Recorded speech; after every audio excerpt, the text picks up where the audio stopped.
What is going on, everybody? How is everybody doing today? Welcome back here today to another reaction video, and this is going to be Colin Cowherd's ranking of his top 5 postseason MVPs. I'm actually pretty excited for this one because, you know what, I haven't really thought about my postseason MVPs, so at the end of the video when we know his, I'll be giving my ranking and then definitely some honorable mentions. Maybe I'll do like my top 10 just straight off the dome. If you guys do enjoy these videos, feel free to drop a thumbs up. If you want to wait to the end, see if you enjoyed the video, then to leave a like. That is perfectly fine with me, and thank you all that have been showing the support on this channel.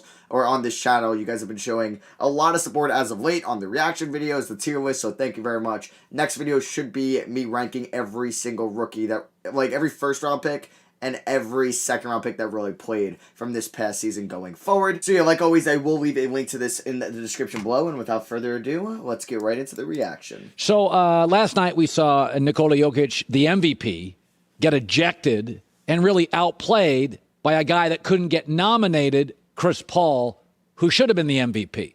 Now people are saying... Disagree already. Chris Paul should not have been the MVP. I think it should have went to Jokic. I'm a fan, though, of it going to a top seed in each conference. And, like, I usually say the line is at, like, the first 2 seeds. Jokic and the Nuggets were the 3 seed. But he made them very competitive. Get that 3 seed in the Western Conference. Maybe it's because the Clippers kind of tanked at the end of the year. But without Jamal Murray, with injuries, I think Jokic put up the best statistical season out of anybody in the league. You could have maybe considered, well, I mean, the Bucks, they were a 3 seed. The Nets, nobody really played enough games. Embiid, I thought it was going to be Embiid throughout the whole year, and then he got hurt. You can't really consider, or couldn't really consider anybody on the Jazz. And hey, the Suns, the 2 seed, I don't think I really would have considered Chris Paul. But people will consider Steph Curry. You don't make the playoffs, you don't win MVP. That's just kind of my philosophy on that. So I disagree, though. I think Embiid and Jokic have better resumes than Chris Paul. Well, regular season, you can't judge the playoffs. And in the NBA, they give the MVP just on the regular season, which is ridiculous because when we really watch, it's the postseason. Now, hockey is really smart about this. Hockey has what they call is the Conn Smythe Award. Every sport does that, though. Every sport does that. The NFL, MLB, and the NBA, they all give their MVP awards based off the regular season. Which is the MVP just of the playoffs. And yeah. We have a finals MVP. Which, like, if you're going to be an MVP, you're going to the NBA championship because you were the best player in that playoffs to lead your team. And if you were the best player in that series, you're MVP. Yeah, but, like, I guess you could look and say in 2014, Kawhi wasn't the best player in the playoffs. Or in 2015, Iggy wasn't the best player in the playoffs. But, I mean, like, I kind of disagree there. Like, well, I wouldn't say that they were the best players in the playoffs, so I guess that's a counter-argument if you're playing devil's advocate to that. But I guess that's why we have finals MVP, though. Like they're separate seasons, right? Like we know the intensity of hockey and basketball ratchet up. These NBA games now are like intense. Tuesday, Denver in January, not as intense. So I thought we would do a Conn Smythe Award, just call it the Colin Smythe Award. What a handsome trophy. For my top 5 NBA playoff MVPs, just the playoffs. Okay. Here we go. Number 5. Kevin Durant. Now, he got frustrated yesterday because P.J. Tucker was allowed to mostly tackle him. So he did not have a great Sunday, and he showed his frustration. But he is averaging 31 and 8 on 50% shooting. He leads the Nets now in scoring, assists, blocks, rebounding, maybe not assists. And no other healthy player for the Nets is averaging over 12 a game. So he's in the discussion. He could be the most talented, but that's not what this award is. I've always said this about MVPs. It's not about stats and it's not about talent. How valuable are you? I have him at 5. Number 4. I'd put Donovan Mitchell at 4. Okay. Now, Donovan's not 100% now. I think I'd have And in Katie Game 3, he didn't have quite the value. But he is the leading scorer remaining in the playoffs at 32 a game. He did leave, he had an injury at the end of the season. I don't get, sometimes he says this, oh, it's not about stats, and then his arguments are stats. So I don't, like, yeah, I guess that's what he has to use. But if you're going to use stats, just individual stats, then yeah, this is kind of silly. But if you're using on-off numbers and seeing how valuable they are, how different they play when he's off the court and on the court, then I'd be like, okay, Colin, I agree with your philosophy here, but he's just using individual stats, which is what he said we shouldn't use when calculating MVP. And he's got an ankle injury, did not return, although he will play tonight. The Jazz are 6-1 when he plays. And I think one of the things that's pretty clear about Donovan that I really like, he'll play defense too. So he was more of a great defensive player in college than he was an offensive player at Louisville. That's why Rick Pitino recruited him. He told me that story years ago. But he has really blossomed as a tremendous two-way player. Number 3. I got to give Joel Embiid a lot of credit. The bottom line is the Sixers are plus 113 when he's on the floor and minus 15 when he's not. And the reason I have Embiid so high is because you're just not getting enough consistency from Ben Simmons. And so it's really falling on Joel Embiid. And I got to give him credit. Shooting 58% from the field in the playoffs. So that is the second highest percentage among all players. And this is a real Atlanta team. This Atlanta team rolled through the Knicks and beat the Sixers in game 1. So Embiid's power and his efficiency is a huge deal here. They need him to be this good. Number 2. Kawhi Leonard, only player averaging 30 points on over 55% shooting or at 55% shooting. In fact, he's on pace to become the first NBA player in history to average 30 points, shoot 55 from the field, and 90 from the free throw line. I was just talking to Doug Gottlieb about this. His efficiency it's really very much like Michael Jordan at the end of his career. Michael wasn't quite as vertical in his first 3 championships, right? Like he was vertical Michael, switch hands. The second three-peat for Michael, his efficiency was so amazing, not a wasted motion. And, I mean, in that Game 7 against the Mavs, 28 points, 10 boards, 9 assists, 0 turnovers. Why does Embiid's hair look like that?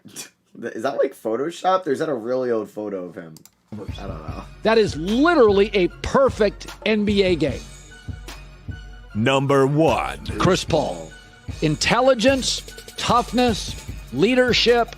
In the fourth quarter, this postseason, now that's go time, right? That's where stars are stars, the fourth quarter. He has 19 assists and no turnovers. That's absurd. That is insane. That would be like a quarterback at the end of a season having 19 touchdowns, no picks in the fourth quarter. That is unheard of. I mean, it's easier to get an assist than a touchdown, just saying. Playoff games. They remain one of the league's youngest teams. So he's doing this with a fairly new head coach, a new system, new players, and he's averaging 16-9 on 51% shooting in the playoffs after a shoulder injury. So this guy's been injured in the playoffs and had to nurse himself back to 100% health. Chris Paul is my MVP.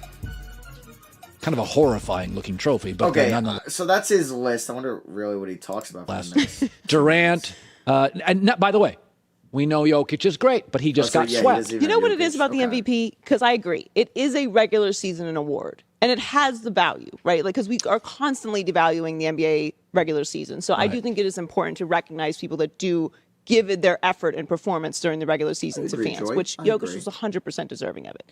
The problem is they change the narrative around the MVP every single year, which makes it difficult to track who is supposed to be the MVP. What matters. And then because they change it every single year, because it sometimes becomes a narrative award, we get to the postseason and you have the MVP against someone like Chris Paul, and you can then start to separate what that middle word means, which is value. Not that Jokic wasn't valuable to the team. Of course he was. But Chris Paul transformed that organization.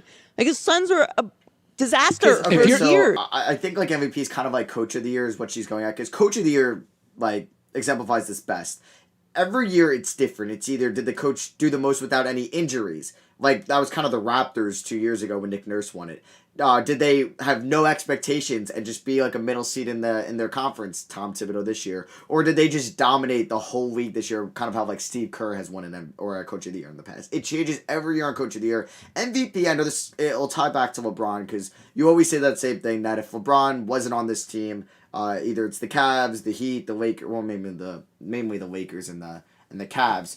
they would be nowhere, right? They'd be a bottom team in the league. And I think that is definitely a valuable argument. But I think you also, if we're going to say you're the most valuable player, which means, okay, yeah, say the Knicks didn't have Julius Randle. Would they have been a non-playoff team? Sure, definitely. But I wouldn't say that Julius Randle was one of the more valuable players in the NBA because I still think it comes down to efficiency, team success, and are you making your teammates and your team overall better? Like, Curry, right? Curry put up insane numbers, and without Steph Curry this year, the Warriors would have been picking in the top 3. There's no argument against that. But did Curry lead his team to the playoffs when there's 8 teams that could make it? No, he did not. So I don't really think you can... I know it's narrative based, and it did help maybe in Jokic's case that Jamal Murray got hurt. So then we can all say that, that's why Jokic deserves MVP because he did it without Jamal Murray. And are you gonna hurt Chris Paul on that because Devin Booker didn't get hurt or DeAndre Ayton didn't get hurt? So there is definitely, I think, you can side here on each perspective of the spectrum, and I think I'm more on the. You got to be on one of the best teams in the league and one of the best players. I usually think it should go to the best player on one of the best teams, and that's kind of what Jokic was this year for the Nuggets. And I've kind of been against maybe some of the Cavs teams that have got it, or LeBron when people advocated him getting it over Harden when he was in Cleveland, because they were a 4 seed, I believe. And I just thought that maybe Harden leading the Rockets to whatever it was, a 1 or 2 seed this year is a little bit more impressive, because you take Harden off that Rockets team, even though they had Chris Paul, they're probably going to be a 6 or a 7 seed. And what's more valuable at that point, right? Being a 9, 10, or now we'll say a 13 or 14 seed, going to a 5 seed. Hey, Julius Randle this year, right? Without Julius Randle, the Knicks would have been bottom team in the Eastern Conference, probably the 12 or 13 seed. And with him, they were the 4 seed. What would you rather say is more valuable? That, or we'll say Giannis Antetokounmpo, or no, we could say Joel Embiid of the 76ers. Without Joel Embiid, the Sixers would have been maybe a 6th, 7th, 8th seed, right? Around there. So still a playoff team, but with Embiid, they were the best team in the Eastern Conference. Where do you have the value, which side do you value more? That's really what it comes down to. So that is Colin's top 5 in MVPs. There's my little rant, but I think Joy Taylor definitely had that's definitely respectable, and I kind of like where she's coming from. It's just you kind of have to see both sides of this. It's really prevalent in Coach of the Year what she was kind of going at. So I would say my top 5 postseason MVPs. It's tough because I would probably have those 5 guys in there. You'd want players that are still in the playoffs. Probably wouldn't have any Bucks. Trae Young, you would give some consideration. Probably not putting him in the top 5 though. So KD, yeah, without Kyrie, I wouldn't say Kyrie's been fantastic in the playoffs. Not one of the most valuable. So I like that pool of 5 players. And then also Devin Booker. So it's really who goes, who's not on the list of Devin Booker, and those 5. So I think I'm fine with that. I think I would move KD up a little bit. And then I think, I don't know if I would want Chris Paul 1. Because, they've been dominating the Suns because they just swept the Nuggets. But I don't know. Yeah. Because I think Kawhi's been fantastic. I guess we can leave it at that. I don't really think I need to argue too much on it. I think it's the pool of players. Maybe you consider Devin Booker over Embiid or Mitchell or I don't know, or... Yeah, I would say just really those 2 guys because I think Kawhi, Paul, and KD need to be in there. But let me know who your top 5 in postseason MVPs are down below. If you want to maybe disagree with me or agree with me on my MVP argument on I like to give it to one of the better players on the best or the best player on one of the better teams in the league. Because it is narrative driven each year. And I don't know if that, because it all kind of roots back into LeBron. And should have LeBron won more MVPs? Because people say he's the MVP every year. And you can definitely have that argument. It's just you really can't change why you have that argument each season. You know what I mean? Maybe I'm not saying that correctly. I don't know. Let me know what you guys think down below. I love you guys. See you guys in the next one. Peace.